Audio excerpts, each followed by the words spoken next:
Salut la compagnie. Bon, vous vous en doutez, je suis beaucoup moins enthousiaste après le match qu'on vient de faire face à Dortmund que les derniers matchs du Paris Saint-Germain que je trouvais globalement très réussis, et surtout que je m'étais presque pris à rêver en fait en me disant, face à Dortmund, là, Paris est plutôt dans une bonne dynamique, et c'est un peu le prime de beaucoup de joueurs. De l'autre côté, Dortmund, ça va pas super bien, je crois qu'ils sont 5e en Bundesliga, en plus, ils viennent de se manger 4-1 contre le dernier adversaire qu'ils ont fait. Ils ont peut-être un peu le moral dans les chaussettes.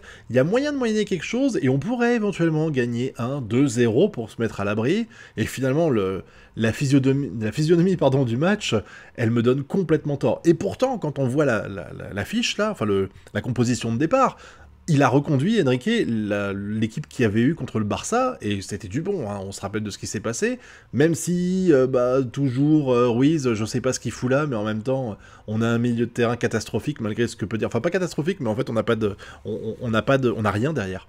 C'est-à-dire que si t'enlèves Zaïre Emery et Vitinha, qui sont un petit peu les deux maillons forts du milieu de terrain, Ugarte c'est un peu en dents de scie, et puis tu vas pas mettre Solaire, hein. Vraiment, tu vas pas mettre Solaire, donc forcément, t'avais pas trop le choix de mettre Ruiz, et pour moi, Ruiz, il a clairement pas le niveau, on en reparlera pendant le débrief là, mais il a été mauvais. Il a été très très très mauvais, c'est le maillon faible de l'équipe pour moi, et puis après, j'ai pas compris. On perd 1-0.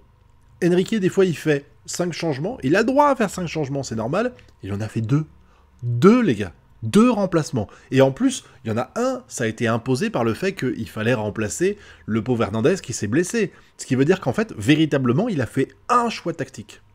Un choix tactique, c'est de retirer Barcola, qui était fantomatique depuis le début du match, il a servi à rien, pour mettre Mbappé à sa place côté gauche, qui lui aussi a été fantomatique pendant 65 minutes, ou 75, je sais plus, il a rien branlé du match. Vraiment, j'avais fait la blague sur Twitter, mais ou même en live tweet, je l'ai dit, mais c'est dommage qu'ils aient pas fait rentrer Mbappé, parce que on le voyait pas en fait, il aurait pas été là, c'était la même chose. Et autant des fois, je le dis, parce que c'est quelque chose que les gens oublient un peu, tu peux très bien ne pas mettre de but, ne pas être décisif, et quand même peser énormément sur l'équipe, parce que tu vas jouer l'aspirateur à joueurs, ce qui va en libérer d'autres, etc.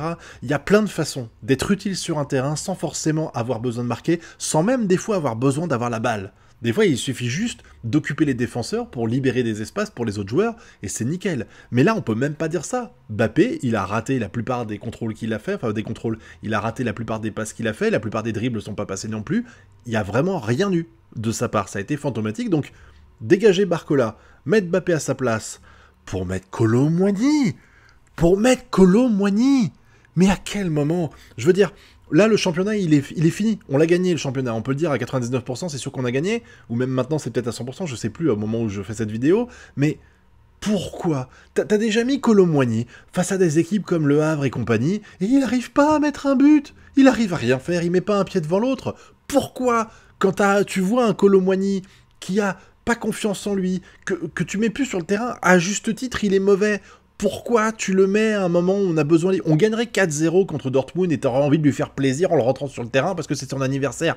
Ok, mais là non. T'as Ramos qui brille comme c'est pas permis. Alors à moins que tu me dises que Ramos, il était sur le banc avec 42 fièvre et qu'il avait eu une putain de chiasse, tu le mets sur le terrain, bordel de merde. Je comprends pas. Comment c'est... Ce choix tactique m'a troué le cul. Il m'a troué le cul, ce choix tactique. J'ai pas compris. Je vois Barcola qui va sortir, je fais putain, oui, enfin il le fait sortir, et je vois Kolo Muani qui rentre, mais je me dis, mais il a été payé par pardon, il a été payé, Enrique, par Dortmund. Pour faire ça, c'est pas possible. Ça peut pas être un vrai choix tactique. Il n'y a pas eu de tactique. Il n'y a pas eu de tactique, il n'y a pas eu de changement. Des fois, on a des permutations à droite, gauche. Surtout les attaquants, on voit Mbappé qui repasse à gauche, après le centre et tout ça. Il n'y a rien eu de tout ça dans ce match-là. Et il y a eu un véritable remplacement tactique. Le reste, c'est qu'un remplacement d'un joueur blessé. Et encore, j'espère qu'il ne va pas être blessé longtemps, hein, Hernandez, parce que, putain, mais... Beraldo, mais je continue de dire que Beraldo est catastrophique. C'est le Ruiz de la défense parisienne, Beraldo. Il est nul à chier. Je comprends pas les... Alors, ouais, il faut lui laisser du temps et tout. Ouais, alors, dans 4 ans, on en reparlera. Mais, putain, le joueur, depuis qu'il est arrivé, tu le mets en titulaire indiscutable la plupart des matchs, et je vois pas où il le mérite. Alors oui, c'est sûr que t'as Danilo à la place, qui est aussi bon défenseur que je suis boulanger-pâtissier. Mais ça n'empêche que Beraldo, waouh! Beraldo, waouh! La moitié des passes à l'adversaire complètement foireuse, le marquage qui pue la merde. Non mais ça allait pas du tout.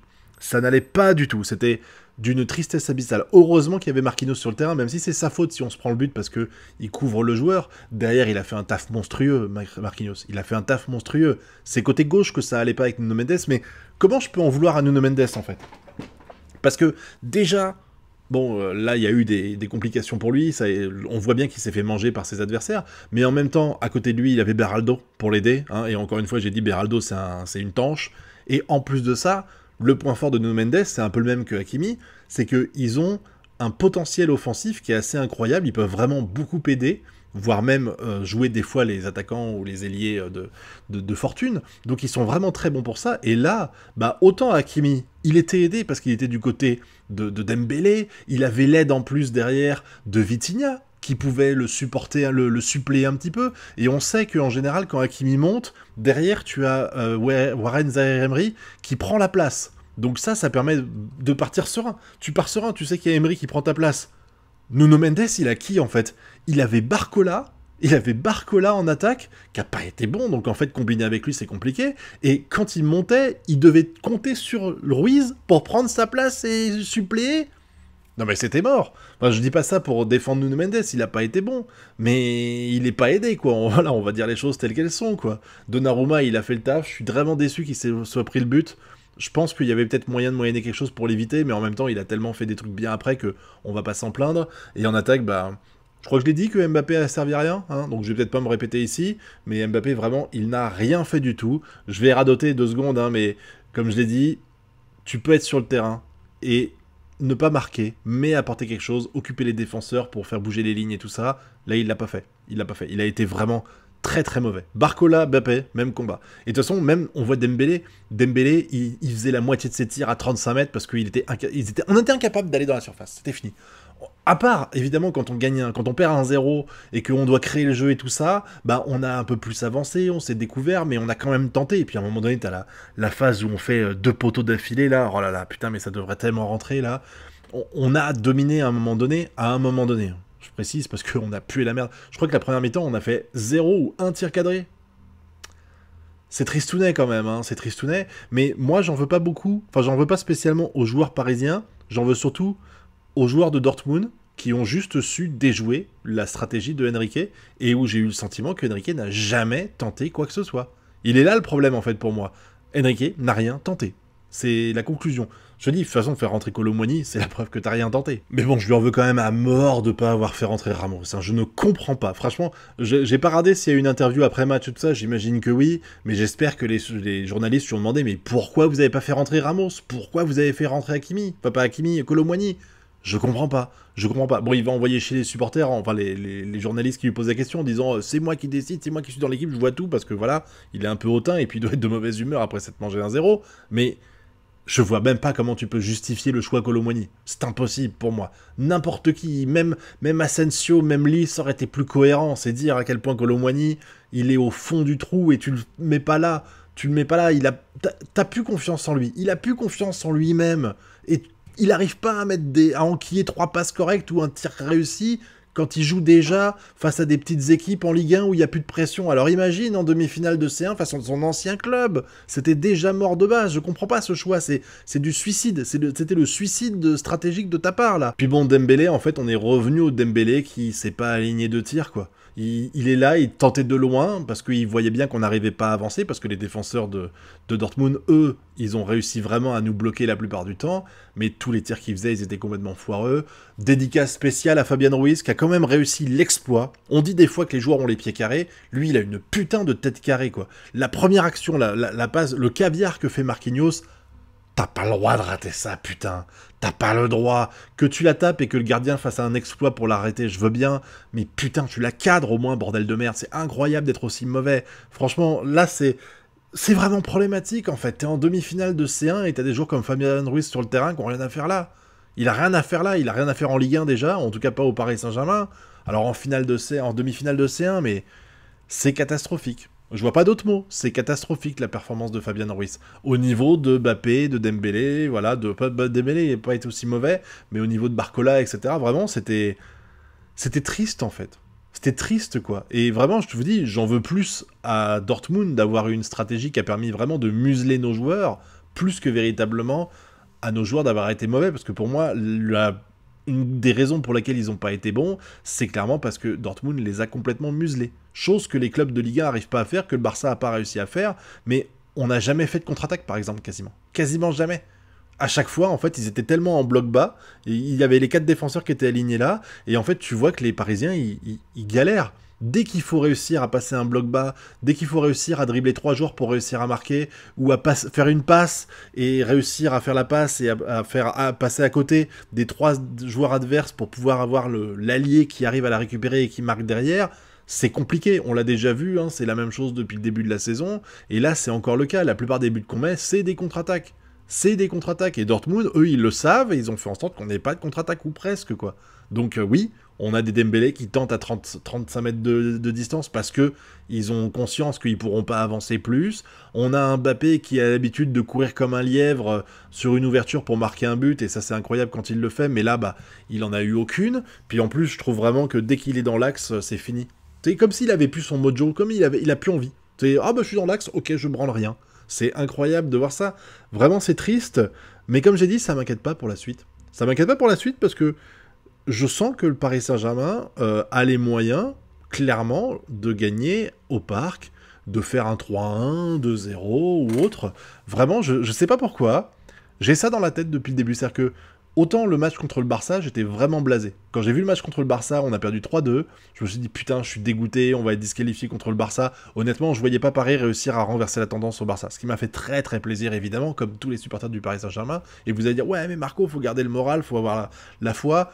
Des fois, quand même, tu te dis, c'est mal barré. Et là, en fait, j'ai pas le sentiment du c'est mal barré.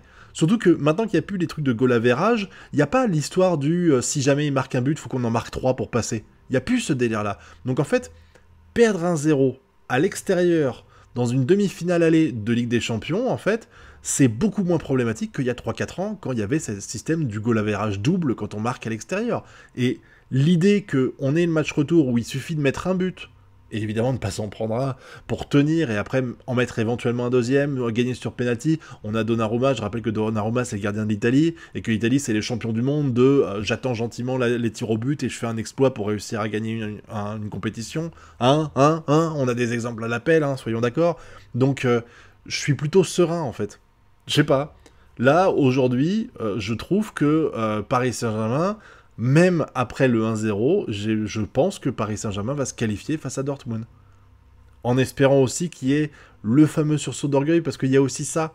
Quand le tirage au sort a eu lieu avec le Barça, les gens se sont dit, le Barça, ils sont en difficulté, ils ont une défense qui n'est pas du tout faite pour jouer les contres, donc on va pouvoir les jouer et être tranquille.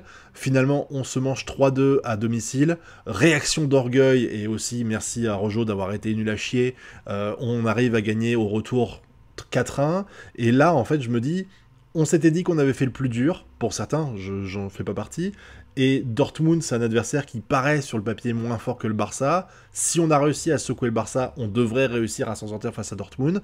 Et là, Dortmund, ils nous ont expliqué, ils nous ont montré par A plus B qu'en fait, il fallait les prendre au sérieux. Et du coup, il y aura sans doute la réaction d'ego du Paris Saint-Germain qui va vouloir y aller à fond. Mais maintenant, le problème, c'est que Dortmund, en défense, c'est pas le Barça. En défense, c'est pas le Barça, ils sont bien meilleurs. Donc il va falloir avoir une meilleure stratégie de jeu. Et là, je fais confiance à Enrique, qui a perdu, clairement il a perdu le duel stratégique face à l'entraîneur de Dortmund au match aller, et c'est à lui de faire en sorte de retourner les choses pour que ça se passe bien en match retour, en espérant qu'on ait Hernandez, parce que clairement je veux pas avoir Beraldo en défense avec Marquinhos, voilà.